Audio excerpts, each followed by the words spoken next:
Bismillahirrahmanirrahim. Assalamualaikum warahmatullahi wabarakatuh. Melanjutkan kuliah kita. Hari ini kita akan membahas litosfer. Sebelumnya kita sudah membahas tentang atmosfer. Kemudian sebelumnya lagi kita sudah membahas tentang daur air.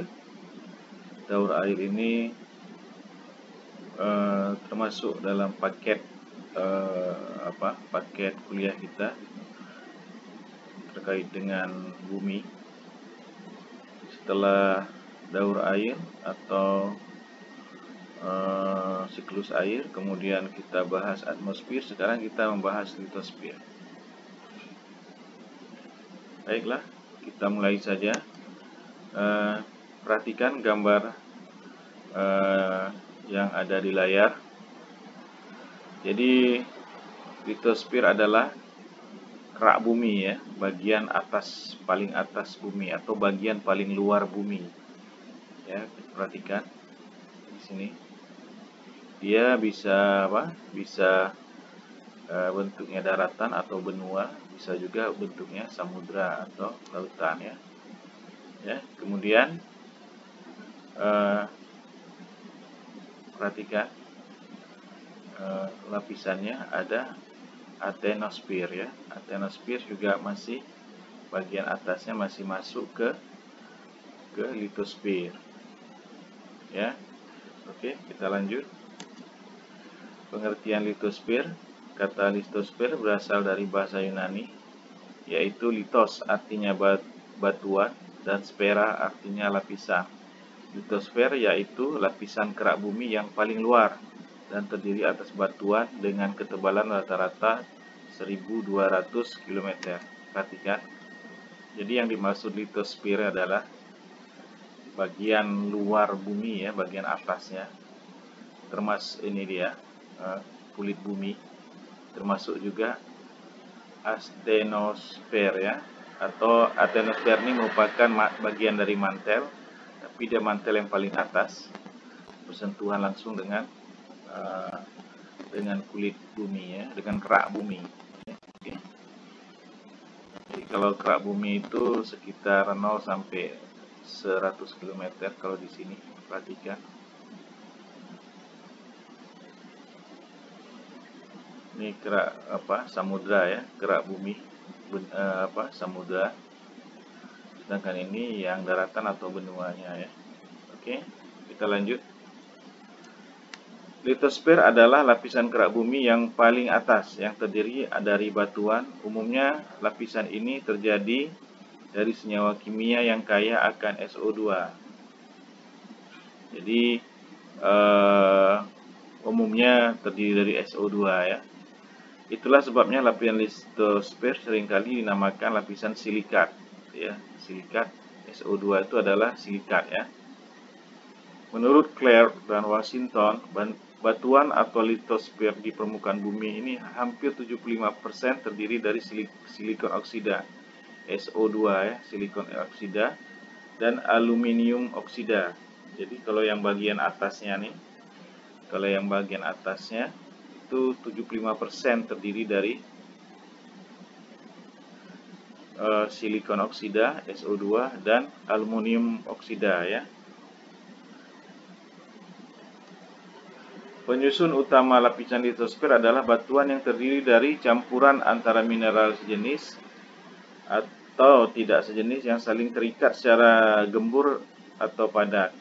Induk batuan pembentuk litosfer adalah magma. Jadi semuanya berasal dari magma ya, yaitu batuan cair pijar yang bersuhu sangat tinggi dan terdapat di bawah kerak bumi. Jadi biasanya sering keluar dia pada saat Pada saat gunung berapi atau gunung berapi sedang mengeluarkan magmanya ya. Kalau kita lihat yang lebih sering itu kita lihat di Hawaii, sering itu magma keluar dari bumi. Magma akan mengalami beberapa proses perubahan sampai menjadi batuan beku, batuan sedimen dan batuan metamorf. Jadi kalau kita lihat film-film di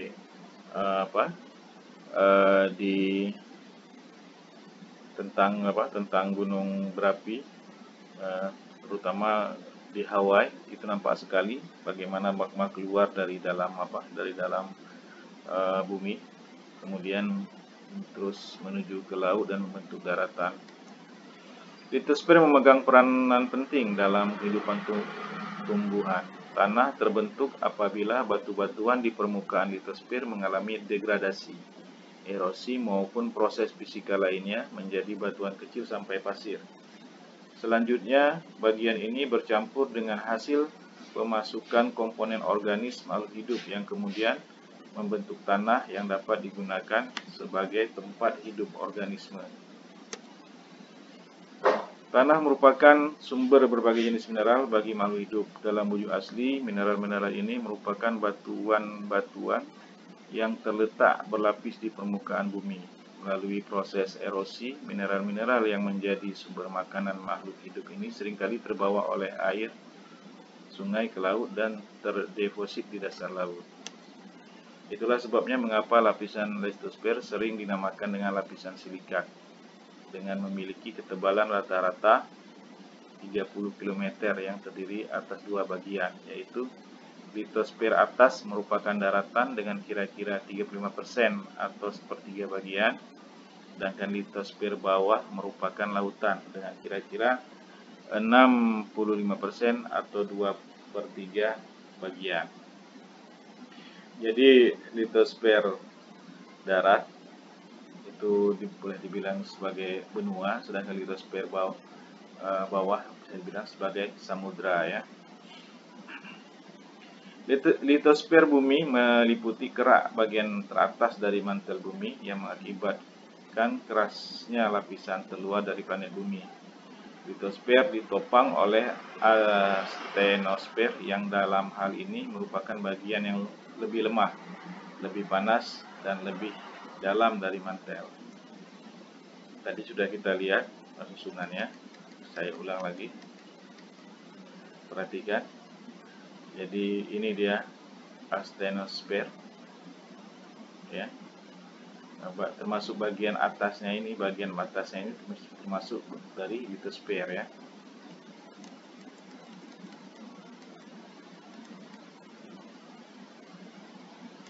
Oke, kita lihat di sini. Ini dia kulitnya, crust atau ya, ini kulitnya litosfer, ya. Perhatikan, ini dia gambarnya tadi. Terus ada astenosfer. Ini dia. Itu merupakan bagian dari litosfer ya, bagian bawahnya. Sedangkan bagian atasnya adalah terdiri dari bebatuan ya. Oke, jadi yang bagian atasnya, yang bagian kulit sekali ini, ya, itu berisi bebatuan, sedangkan bagian bawahnya itu terdiri dari materi-materi lain yang lebih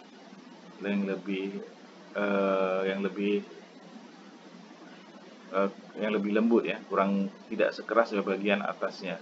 Oke. Kalian perhatikan.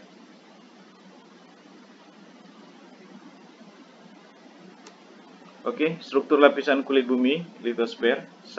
Batuan bukanlah benda yang keras saja berupa batu dalam kehidupan sehari, namun juga dalam bentuk tanah liat, abu gunung api, pasir, kerikil, dan sebagainya. Jadi yang dimaksud batuan keras ini termasuk pasir ya, abu gunung api, kerikil, dan sebagainya.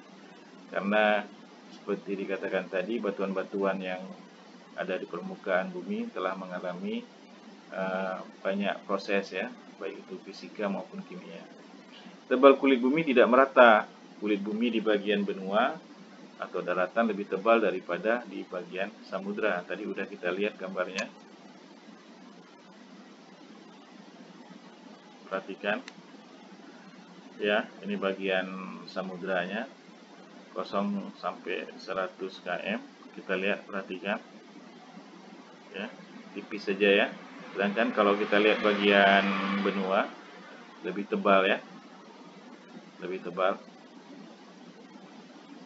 Jadi kita lihat tadi, ini apa? Ini yang crustnya, yang kerak buminya, yang di bagian samudra, ini samudra.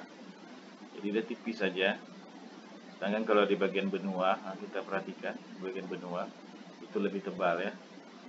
Oke.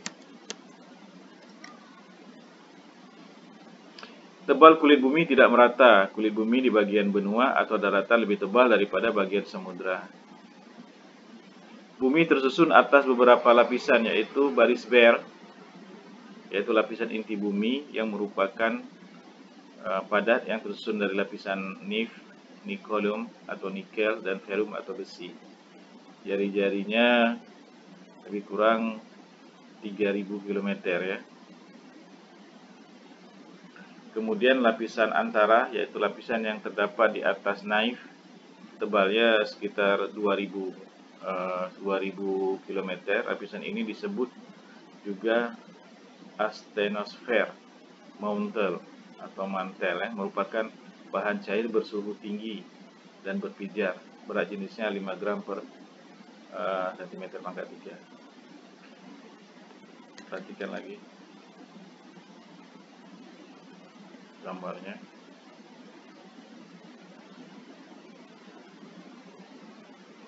Lisosfer, ini mesosfernya. Oke, ini upper mantle ya. Jadi dia lebih dalam lagi. Ini masih dia apa?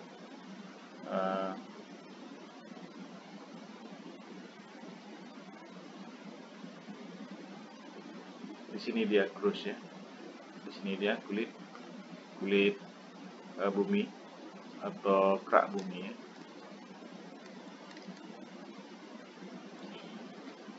Jadi tadi barisfer itu inti bumi. Nanti kita ada pertemuan sendiri kita akan bahas ini. Kemudian lapisan antara itu mantel biasanya. Kemudian baru litosfer ya. Litosfer yaitu, saya kembali lagi, ini dia inti bumi, ini dia mantel bumi, kemudian ini dia kerak bumi. Tapi nanti ada bagian dari mantel atas, bagian mantel ini yang bagian atasnya itu masuk ke litosfer ya. Jadi litosfer gabungan termasuk dengan mantel bumi bagian atas atau biasa disebut apa? Astenosfer ya. Oke.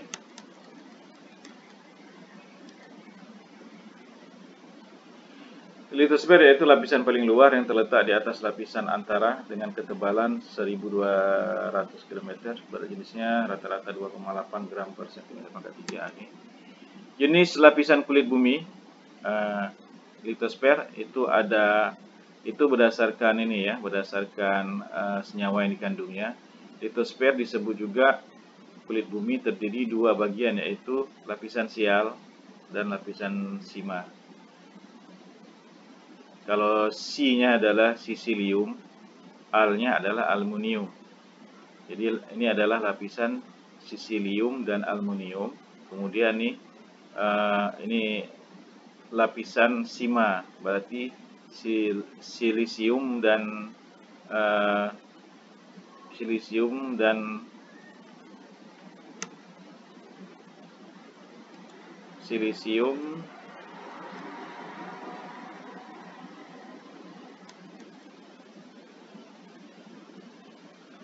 magnesium ya, silisium dan magnesium.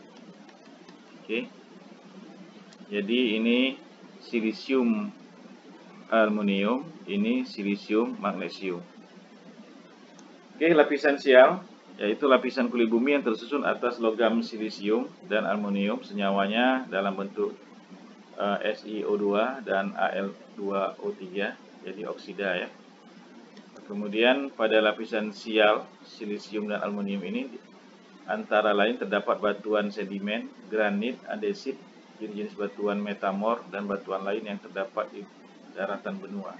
Jadi ini yang terdapat di daratan benua ya, di atas permukaan bumi biasanya ya, tidak jauh dari atas permukaan bumi, tidak jauh ke dalam. Lapisan sial dinamakan juga lapisan kerak bersifat padat dan batu bertebaran rata-rata 3 km. Jadi di ketebalan 3-5 meter letak mereka ya. Nah, jadi terdapat batuan sedimen, granit, andesit, jenis batuan metamor, dan batuan lainnya ya. Oke. Kerak bumi ini terbagi menjadi dua bagian, yaitu kerak benua. Tadi kita udah bahas sedikit kerak benua. Ini dia, ini kerak benua. Ini kerak benua, perhatikan. Yaitu berupa daratan, sedangkan ini kerak samudra atau lautan ya. Kerak samudra. Jadi ini kerak samudra lebih tipis dibandingkan dengan kerak benua. Perhatikan, ini kerak benua, ini kerak samudra ya. Oke.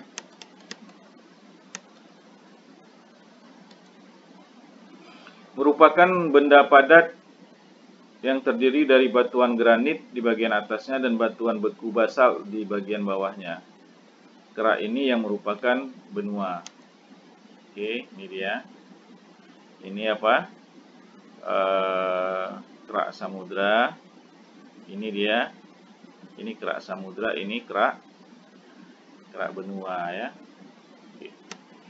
Kerak samudra merupakan benda padat yang terdiri dari endapan di laut pada bagian atas, kemudian di bawahnya batuan-batuan vulkanik, dan yang paling bawah tersusun dari batuan-batuan gabbro dan peridolit. Kerak ini menepati dasar samudra. Kita lihat lagi. Ini dia. Ini kerak samudra.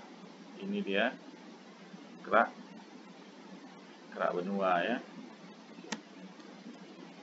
Lapisan sima, yaitu lapisan kulit bumi yang tersusun oleh logam-logam silisium dan magnesium dalam bentuk senyawa SiO2, berarti oksida juga ada ya, dengan oksida, dan MgO. Ya, lapisan ini mempunyai berat jenis yang lebih besar daripada lapisan sial karena mengandung besi dan magnesium, yaitu mineral fero, magnesium, dan batuan balsat.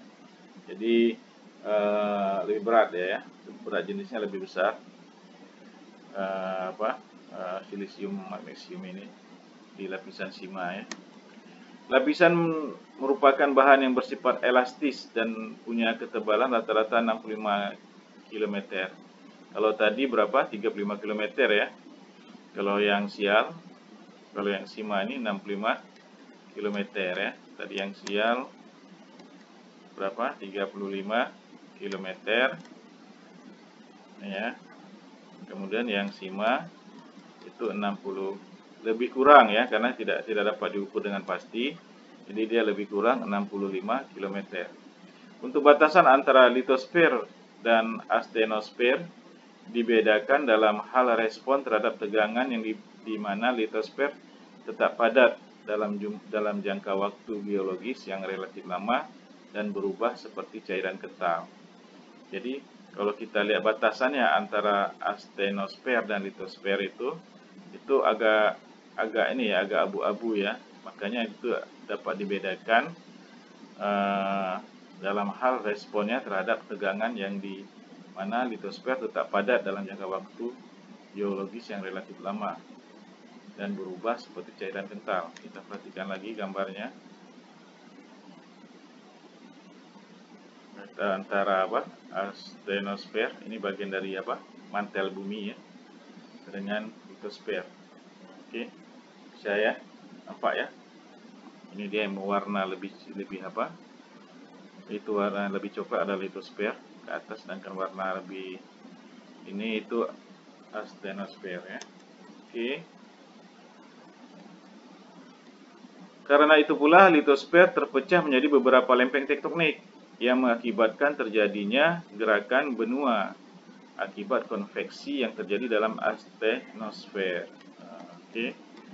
Jadi dia bergerak walaupun lambat, dia bergerak ya. Karena apa? Karena terjadi konveksi atau pengaruh panas ya di sini, sehingga litosfer ini terpecah-pecah dia. Nah, ada yang bergerak kemari, perhatikan, ada yang kemari juga, ada nanti bergerak ke sana dan ke sana ya. Jadi geraknya ada beberapa macam, nanti kita akan bahas. Jadi inilah yang disebut lempeng ya. Lempeng ini perhatikan, ini pertemuan dua lempeng ya di litosfer Jadi litosfer inilah yang boleh dikatakan sebagai lempeng juga, sebagai lempengnya. Oke, kita lihat. Oke, karena itu pula litosfer terpecah menjadi beberapa lempeng tektonik yang mengakibatkan terjadinya gerak benua akibat konveksi yang terjadi dalam astenosfer. Nah, kalian lihat tadi ya. Jadi ini dia, perhatikan. Ini dia lempeng-lempengnya atau plate ya, bahasa Inggrisnya. Perhatikan. Kenapa dia terjadi lempeng-lempeng? Karena gerakan astenosfer ini yang dia relatif tidak sepadat bagian dari litosfer, sehingga terjadilah pecah-pecah ya di litosfer. Pecah-pecah inilah yang disebut dengan plate atau lempeng ya. Oke, nanti kita akan belajar tentang lempeng. Perhatikan. Jadi ini dia. Jadi terjadilah lempeng-lempeng seperti ini ya. Kalau kita adalah lempeng ini ya, ini lempeng kita India Australia atau bisa juga Indo Australia. Ini disebut lempeng ini Indo Australia atau India Australia karena ini adalah India ya.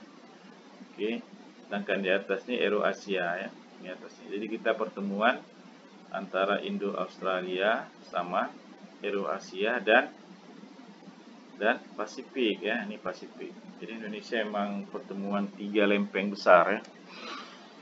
Oke, yang penting kalian sudah tahu mengapa terjadi, kenapa terdapat lempeng di permukaan bumi ya, yang nanti akan kita pelajari sedikit lebih detail.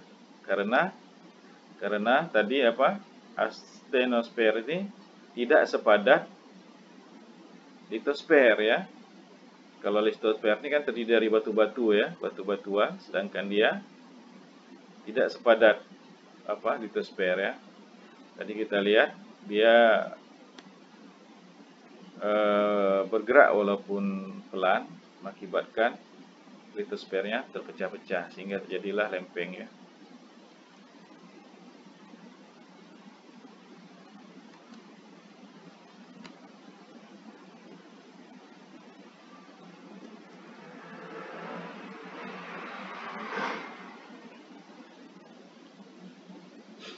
Oke, kita lanjut. Batuan materi pembentuk litosfer. Nanti kita akan belajar sedikit juga ini mengenai batuan, terutama dalam pembentukan tanah, struktur tanah. Tapi kita coba singgung sedikit dulu. Batuan material pembentuk litosfer. Litosfer tersusun atas 3 macam material utama dengan bahan dasar pembentuknya adalah magma. Jadi dia berasal dari magma ya, proses vulkanik dalam bumi sana ya, dengan berbagai proses yang berbeda-beda. Berikut merupakan material batuan penyusun litosfer ya. Perhatikan, batuan beku. Ya, batuan beku adalah batuan yang terbentuk dari magma pijar yang membeku menjadi padat. Jadi dia berasal dari magma ya. Kemudian membeku, kemudian menjadi padat dengan sekitar 80% material batuan yang menyusun batuan kerak bumi. Jadi dia umumnya di atas permukaan bumi ini, di kerak bumi ini itu disusun oleh batuan beku ya. Berdasarkan tempat terbentuknya magma beku, batuan beku dibagi menjadi 3 macam. Jadi berdasarkan tempat terbentuknya magma beku ya. Pertama, batuan beku dalam atau plutonik atau abisik. Batuan beku dalam terjadi dari pembekuan magma yang berlangsung perlahan-lahan ketika masih berada jauh di dalam kulit bumi. Jadi jauh di dalam bumi, dia mengalami pembekuan ya, pendinginan, kemudian pembekuan. Contoh batu beku dalam hal ini adalah granit, batu granit, biodit, dan gabbro ya, yang kita kenal mungkin granit ya. Kemudian batuan beku gang atau korok. Batuan beku korok terjadi dari magma yang membeku di lorong antara dapur magma dan permukaan bumi. Jadi dia belum keluar ke permukaan bumi. Jadi masih dalam proses perjalanan dari dapur magma ini, dari dalam bumi. Kemudian proses keluar, tapi dia belum sampai keluar, dia sudah mengalami pendinginan dan pembekuan ya. Magma yang meresap di antara lapisan-lapisan litosfer mengalami proses pembekuan yang berlangsung lebih cepat, sehingga kristal mineral yang terbentuk tidak semuanya besar. Campuran kristal mineral yang besarnya tidak sama merupakan ciri batuan beku porok ya. Kemudian batuan beku luar. Batuan beku luar terjadi dari magma yang keluar dari dapur magma membeku di permukaan bumi. Misalnya lewat gunung berapi ya, mengeluarkan magma ya. Nah, jenisnya apa aja? Basal, diorit, andesit, obsin, skoria, batu apung. Nah, ini mungkin yang paling sering kita lihat ya, batu apung. Kalau ibu-ibu di kampung dia atau anak-anak gadis di kampung zaman dulu itu kalau dia membersihkan badannya saat mandi suka dengan menggunakan batu apung ya. Oke, nah ini dia batu apungnya. Perhatikan. Saya kira semua orang sering melihat ya. Oke, kemudian batuan sedimen. Batuan sedimen merupakan batuan mineral yang telah terbentuk di permukaan bumi yang mengalami pelapukan. Nah, jadi dia batuan di permukaan bumi ya, udah ada di permukaan bumi, kemudian dia mengalami pembekuan. Bagian-bagian yang lepas dari hasil pelapukan tersebut terlepas dan ditransportasikan oleh aliran air, angin maupun glacier yang kemudian terendapkan atau tersedimentasikan dan terjadilah proses diagenesis yang menyebabkan endapan tersebut mengeras dan menjadi batuan sedimen. Jadi dia udah sempat mengalami proses penghancuran ya atau pelapukan ya, karena pelapukan. Kemudian dia dibawa oleh air bisa, oleh glacier bisa, oleh yang lain-lainnya, angin. Nah, kemudian dia terkumpul dalam satu tempat, kemudian dia terjadi sedimentasi ya, sehingga dia mengeras kembali menjadi batu lagi. Oke. Batu sedimen berdasarkan proses bentuknya terdiri atas batuan sedimen klasik, batuan sedimen kimiawi. Ini dia cirinya seperti ini batuan sedimen ya. Oke, kemudian batuan sedimen organik berdasarkan tenaga yang mengangkut batuan sedimen terdiri atas batuan sedimen airis, batuan sedimen glasial. Jadi kalau glasier berarti dia glasier ya, dari es yang mencair. Jadi es yang mencair yang membawa dia. Jadi dia batuan di atas permukaan bumi, kemudian mengalami pelapukan, kemudian dibawa oleh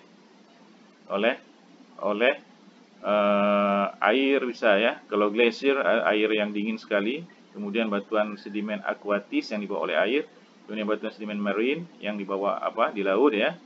Kemudian batuan maliha metamorf ya. Oke.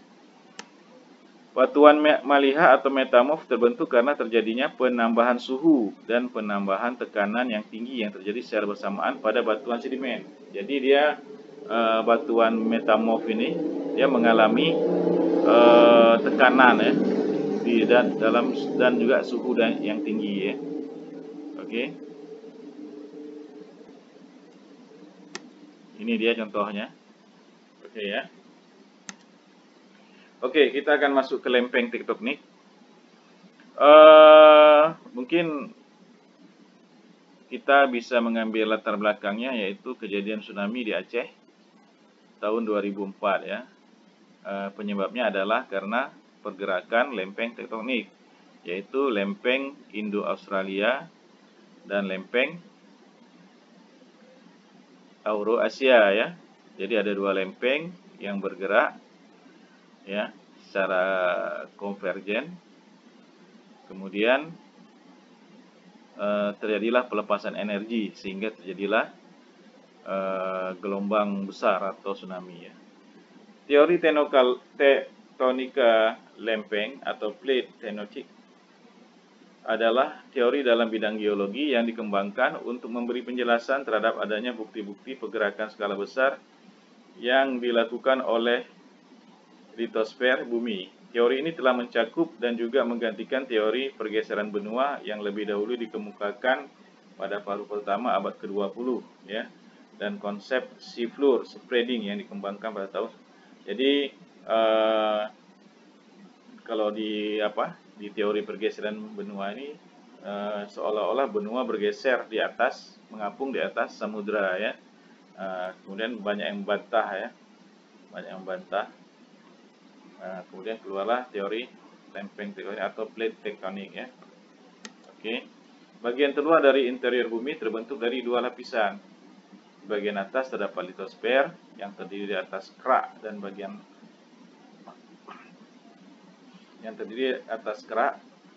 dan bagian teratas mantel bumi yang kaku dan padat, apa tadi namanya, astenosfer ya. Jadi dia litosfer ini terdiri dari kerak, atas kerak ya, dan juga bagian atas dari mantel bumi atau astenosfer ya, bagian atasnya ya. Di bawah lapisan litosfer terdapat atenosfer yang berbentuk padat tetapi bisa mengalir seperti cairan. Seperti sudah saya jelaskan tadi, dia bentuknya padat tetapi dia bisa bergerak ya, bisa mengalami pergerakan walaupun lambat ya. Seperti cairan dengan sangat lambat dalam skala waktu geologis yang sangat lama karena viskositas dan kekuatan geser shear strength yang rendah. Jadi dia bergerak ya, bergerak. Jadi bergeraknya lama sekali. Seperti di Al-Quran ada dikatakan, apakah kamu mengira gunung itu diam?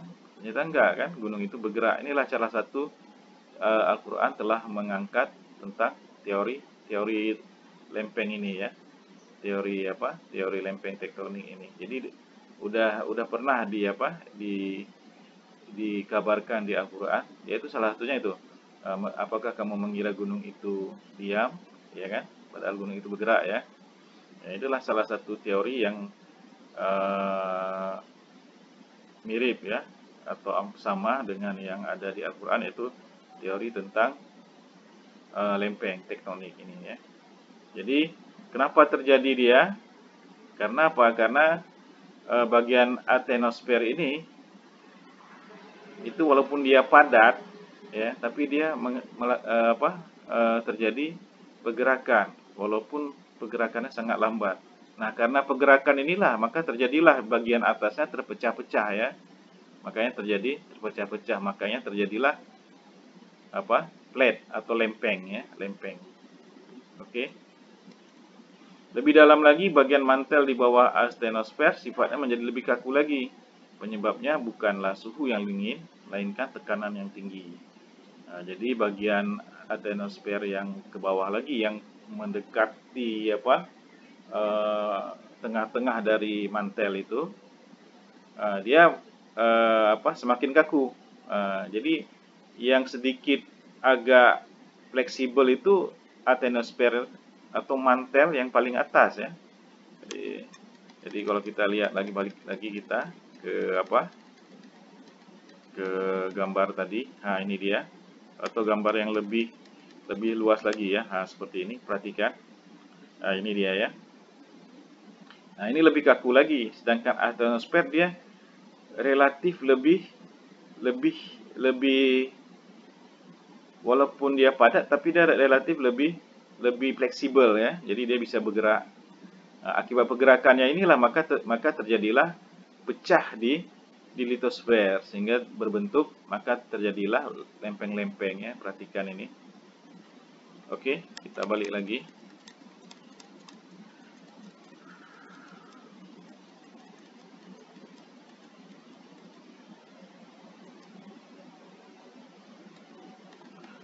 Oke, udah tadi ya. Jadi lapisan litosfer dibagi menjadi lempeng-lempeng tektonik atau tectonic plate ya di bumi.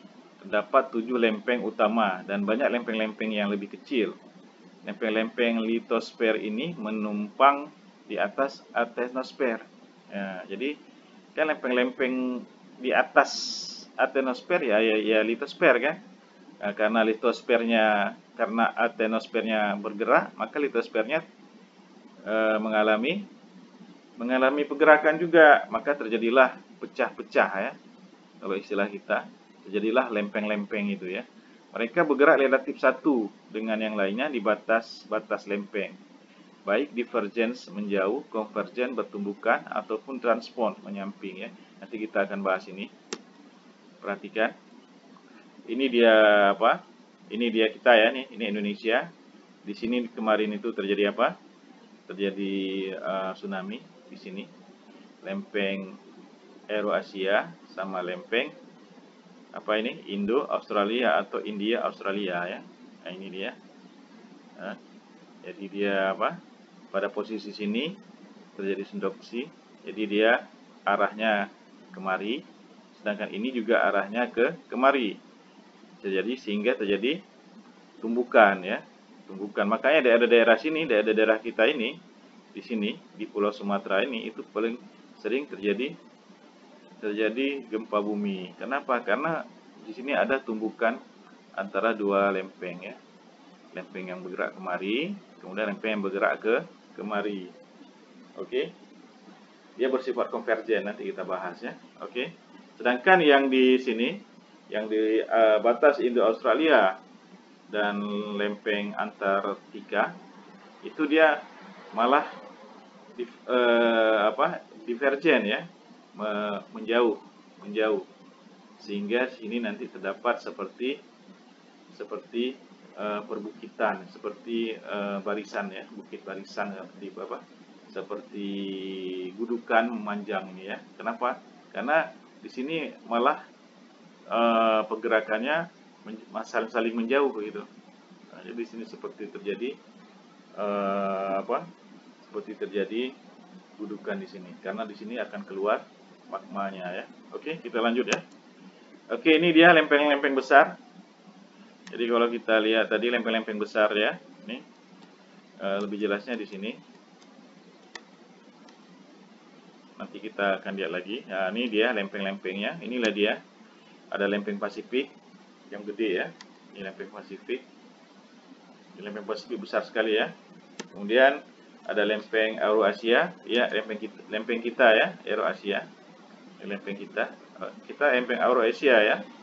Sumatera terletak di Eurasia. Kemudian lempeng Indo-Australia, tetangga kita. Ini dia yang menyebabkan tsunami dulu. Dan seterusnya. Dan ada lempeng-lempeng kecil seperti lempeng Arab, ya, Scotia, ya, dan lain-lain ya. Gempa bumi, aktivitas vulkanik, pembentukan gunung, pembentukan palung samudra, semuanya umumnya terjadi di daerah sepanjang batasan lempeng. Pergerakan lateral lempeng lazimnya berkecepatan 50 sampai 100 mm per A. Jadi lambat sekali ya. Lambat sekali pergerakannya.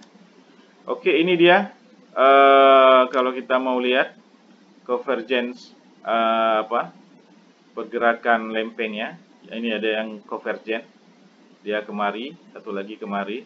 Jadi dia saling bertumbukan ya. Ini kemari dan ini kemari. Ya, oke. Dan ini dia yang divergent, saling menjauh. Ya, ini kemari dan ini kemari. Sehingga di sini akan keluar terus magma ya dari sini. Dan sini akan terjadi seperti bukit ya. Seperti gudukan panjang sini ya. Karena di sini keluar terus magma. Sedangkan ini bergeser kemari terus ya. Tadi kalau ini ada di mana tadi? Kalau di dekat kita di sini ya. Kalau di dekat kita di sini, lempeng di sini antara Indo-Australia dan lempeng Antartika. Itu dia saling menjauh ya, saling menjauh. Perhatikan saling menjauh. Ya. Atau dia divergen ya. Sedangkan kita yang di sini, yang kejadian tsunami dulu yang dekat Sumatera ini, itu adalah saling mendekat ya, saling menumbuk gitu ya. Ini kemari, sehingga terjadi tumbukan. Disinilah yang paling sering terjadi gempa ya. Oke, makanya kita sering terjadi gempa. Oke, bisa ya. Jadi, nah ini tadi udah yang convergen yang di dekat Pulau Sumatera. Sedangkan ini ya, ini yang convergen dekat Pulau Sumatera, yang divergen di dekat Antartika itu. Sedangkan ini yang transform ya. Transform ini ada juga di sini ya. Jadi di sini gempa 2012, masih ingat gempa 2012 yang gempa besar? Ini ke sini, dia bergerak ke atas. Dia bergerak horizontal ya. Kalau yang ini tadi kan bergeraknya vertikal, satu ke bawah, satu ke atas gitu kan. Ini juga ke bawah gitu kan. Nah, ini kan ke bawah, ini satu ke bawah, ini satu ke atas gitu kan karena dia tumbukan. Sedangkan ini ke bawah, ke bawah. Kalau ini tidak, dia tidak ke bawah, tidak ke atas, dia apa? Horizontal, datar bergerakannya, satu ke sana, satu kemari. Nah, yang terjadi gempa pada saat itu adalah di sini ya, lempeng di sini. Perhatikan titik merah saya, dia bergerak ke arah India, ya, bergerak ke arah Bangladesh ya, bergerak ke arah Bangladesh. Jadi dia bergeraknya horizontal. Itu yang gempa 2012 di sini ya. Jadi ada pergerakan lempeng di sini, tapi pergerakannya adalah horizontal. Sedangkan yang terjadi 2004 saat tsunami Aceh adalah pergerakannya vertikal ya, ke atas dan ke bawah ya. Nah, kalau ini tadi bukan ke atas ke bawah tapi dia horizontal, datar ya. Oke, bisa ya? Bisa dimengerti ya. Jadi ada 3 convergent plate, ada convergent plate, ada divergent plate, ada transform ya, pergerakan daripada pergerakan daripada lempeng ya. Oke, ini dia pergerakan lempeng atau plate movement. Berdasarkan arah pergerakannya, perbatasan antara lempeng tektonik yang satu dengan yang lain atau plate boundaries terbagi dalam 3 jenis ya. Jadi plate boundaries ini dia. Ini plate boundaries yang tempat bertemunya apa? Tempat bertemunya dua buah lempeng. Lempeng ini sama lempeng ini bertemunya di sini. Nah, ini bertemunya dua buah lempeng. Ini juga ya kan? Itu namanya plate boundaries ya. Plate boundaries terbagi 3 jenis, yaitu divergent, convergent, dan transform. Tadi kita udah bahas. Kalau yang convergent saling menumbuk, ya kan? Kalau yang divergent saling menjauh, yang transform dia horizontal, ya, horizontal pergerakannya, satu kemari, satu kemari. Sedangkan kalau ini kan ke bawah atau ke atas ke bawah gitu kan. Jadi dia vertikal. Kalau ini dia bergeraknya horizontal. Kalau yang transform ya. Oke, bisa dimengerti ya. Selain itu ada jenis lain yang cukup kompleks namun jarang terjadi, yaitu pertemuan simpang tiga atau triple junction ya. Biasanya bertemu tiga buah plate atau 3 buah lempeng. Ada tapi jarang ya. Di mana 3 lempeng kerak bertemu. Kalau kita lihat di gambar kita, kemungkinan di sini ya, di daerah sini bisa. Ini dia, perhatikan. Ini pertemuan 3 lempeng, lempeng ini, dan lempeng Antartika ya. Antartika, Indo-Australia, dan Pasifik. Di sini juga lempeng Skosia, lempeng Pasifik, dan lempeng Amerika ya, lempeng Nazca ya. Oke, bisa ya. Tapi itu jarang ya. Jarang, tidak sebanyak lempeng pertemuan 2 lempeng. Yang paling banyak adalah pertemuan 2 lempeng. Oke. Kemudian ada batas divergen terjadi pada 2 lempeng tektonik yang bergerak saling memberai atau menjauh ya. Tadi sudah kita bahas. Ketika sebuah lempeng tektonik pecah, lapisan litosfer menipis dan terbelah membentuk batas divergen pada lempeng samudra. Proses ini menyebabkan pemekaran dasar laut atau sea flow spreading. Sedangkan pada lempeng benua, proses ini menyebabkan terbentuknya lembah retakan atau rift valley ya, akibat adanya celah antara kedua lempeng yang saling menjauh. Kalau sea spreading ini kita harus lihat di dalam laut, sedangkan rift valley ini kita kayak di Ngarai Sianu ya. Ngarai Sianu terjadi seperti perpecahan gitu ya, antara satu gunung dengan gunung lain, pegunungan dengan pegunungan yang sangat panjang ya. Itu seperti di Ngarai Sianu. Jadi di sini ya ada terbentuk lembah ya. Di laut juga ada ya, disebut sea floor flooding. Sedangkan kalau di darat rift valley ya, seperti di Ngarai Sianu. Oke. Terus ini dia. Jadi kalau pematang tengah Atlantik itu contohnya juga, salah satu contoh yang divergensi. Jadi dia seperti ada terbentuk pematang sawah ya di tengah-tengah laut. Jadi dia seperti itu disebut dengan Mid Atlantic Ridge ya. Kalau yang di laut di Samudra Atlantik. Itu contohnya itu menuju dari utara ke selatan di sepanjang Samudra Atlantik, membatasi benua Eropa dan Afrika dengan benua Amerika ya. Oke. Batas konvergen. Nah, terjadi apabila dua lempeng tektonik tertelan ke arah kerak bumi yang mengakibatkan keduanya bergerak saling menumpuk satu sama lain. Yang tadi sudah kita bahas ya, ini ya. Ini dia konvergen, ini tadi divergen. Oke ya. Oke. Wilayah di mana satu lempeng samudra terdorong ke bawah lempeng benua atau lempeng samudra lainnya disebut dengan zona tunjaman ya, atau subduction ya, subduction zones. Di zona inilah sering terjadi gempa, pematang gunung api, volcanic ridge, dan parit samudra, ocean trench juga terbentuk di wilayah ini. Kita kembali. Nah, di sini ya. Nah, ini dia terjadi parit ya, atau ridge ya. Di sini terjadi parit, ya kan? Oke. Kadang-kadang juga kalau di sini terjadi gunung berapi daerah datarannya ya, biasanya ya, sini. Oke, bisa ya. Oke.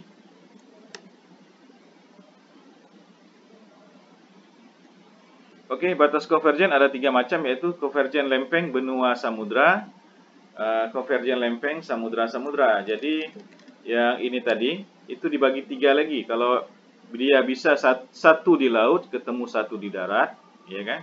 Atau di laut sama di laut ketemunya, ketemunya. Atau dia di darat sama di darat. Nah, jadi dia ada 3 ya. Convergent plate ini atau lempeng convergent ini dia bisa 3 kejadian, yaitu kejadiannya ada di laut sama di laut. Jadi ini di laut juga, ini di bawah laut juga. Sedangkan ada yang ini di laut, ini di daratan ya, atau di benua. Seperti di kejadian tsunami 2004 ya, itu di satu dari laut India, satu lagi dari benua Asia kita kan. Terjadilah dia di sini ya. Itu yang laut dan benua. Ada yang di laut sama di laut ya. Kayak di tempat-tempat lain banyak itu. Kemudian ada yang di darat. Nah, itu yang mengerikan, yang di darat ya. Sama-sama di darat, itu yang lebih mengerikan. Ya, oke. Kita lanjut. Di laut ya, kita lanjut. Konvergen lempeng benua samudra, konvergen lempeng samudra-samudra, konvergen lempeng benua-benua. Ini dia ya. Ini yang darat sama laut. Ini yang laut sama laut. Ini yang darat sama darat. Nah, yang lebih berbahaya adalah yang di darat ya. Biasanya gempanya relatif lebih besar. Kalau di laut biasanya kalau kita merasakan di darat agak kurang ya. Tapi kalau yang laut dan ini juga gempanya terasa lebih keras ya. Walaupun mungkin gempa yang terjadi sebenarnya sama ya, tapi rasanya kalau lebih yang di darat sama darat ini yang lebih terasa akibatnya. Cuman kalau yang di laut bahayanya adalah tsunami ya, mengakibatkan tsunami. Oke. Kemudian konvergen lempeng benua ya. Sudah saya jelaskan tadi, ketika suatu lempeng samudra menunjam ke bawah lempeng benua. Lempeng ini masuk ke lapisan atmosfer yang suhunya lebih tinggi, kemudian meleleh. Pada lapisan litosfer tepat di atasnya terbentuklah deretan gunung berapi. Ya, volcanic mountain range. Sementara di dasar laut tepat di bagian terjadi penunjaman terbentuklah parit samudra ya. Oke ya. Ini ya. Nah, ya. Ini terjadi gunung berapi karena proses pergerakan ini, sedangkan di sini terjadi parit ya, atau ridge ya. Jadi stretch, ini jadi parit sini ya. Oke ya.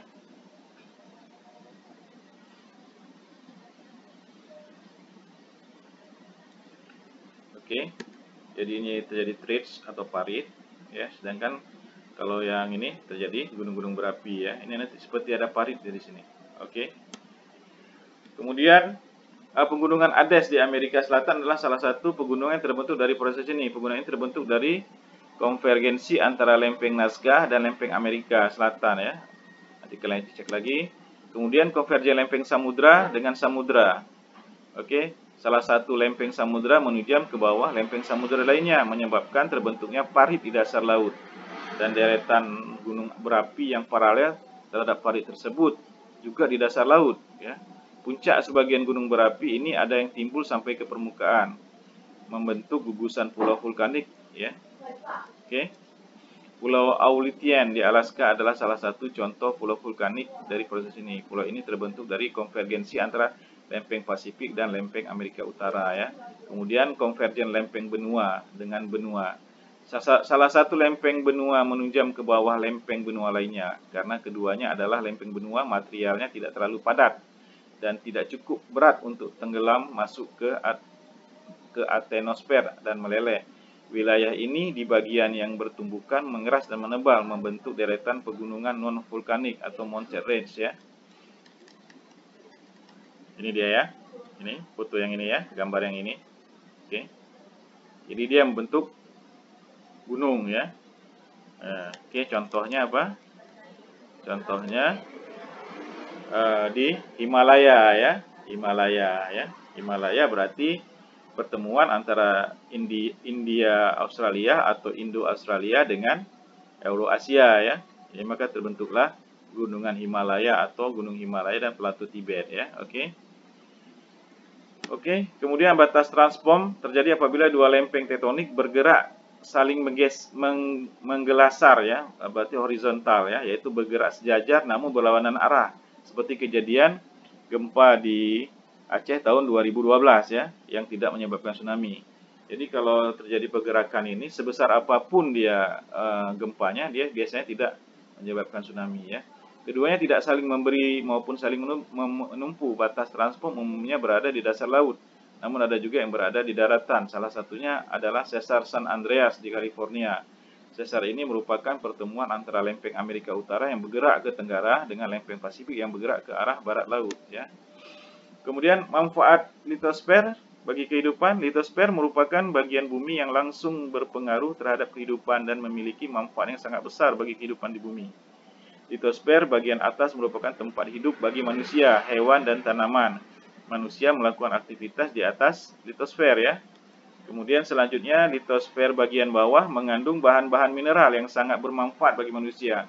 Bahan-bahan mineral atau tambang yang berasal dari litosfer bagian bawah diantaranya minyak bumi, gas, emas, batu bara, besi, dan nikel, dan juga timah, ya.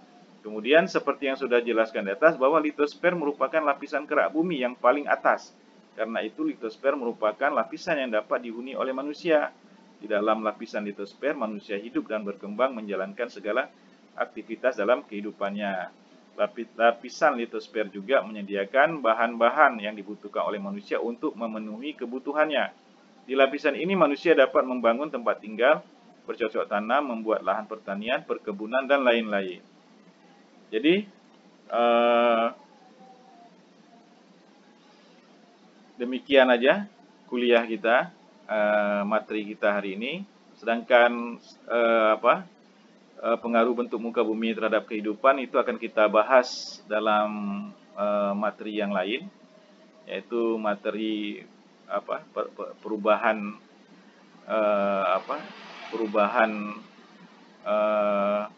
bentang alam atau perubahan bentang alam, ya. Nanti kita bahas di sana. Sedangkan untuk materi litosfer saya kira sudah cukup sampai sekian, sudah hampir 1 jam kita membahasnya.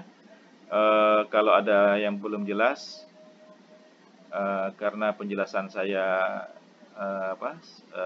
hanya penjelasan sederhana. Kalau ingin lebih mendalam boleh WA ke saya.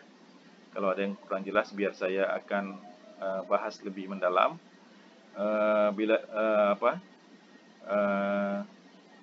Dan jangan lupa kalian juga membuka-buka referensi lain, membaca-baca buku-buku terkait dengan litosfer ini, sehingga bisa menambah pemahaman kalian dan membuka wawasan kalian mengenai litosfer dan terutama mengenai bumi kita ini, ya. Baiklah, kita tutup aja kuliah kita hari ini. Assalamualaikum warahmatullahi wabarakatuh.